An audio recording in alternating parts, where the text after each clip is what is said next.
তত্ত্বাবধায়ক সরকার পুনর্বহালের রায় নতুন দিগন্তের সূচনা করবে। এর মাধ্যমে সফলতা পেয়েছে বিএনপির দীর্ঘদিনের আন্দোলন, এমন মন্তব্য করেছেন দলটির স্থায়ী কমিটির সদস্য আমির খসরু মাহমুদ চৌধুরী।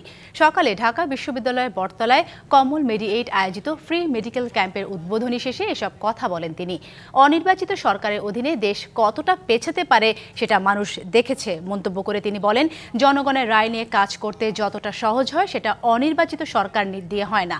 তত্ত্বাবধায়ক সরকার ফেরত এসেছে, তবে এটা কিভাবে গঠন হবে সেটা নিয়ে আলোচনা হবে বলেও জানান তিনি।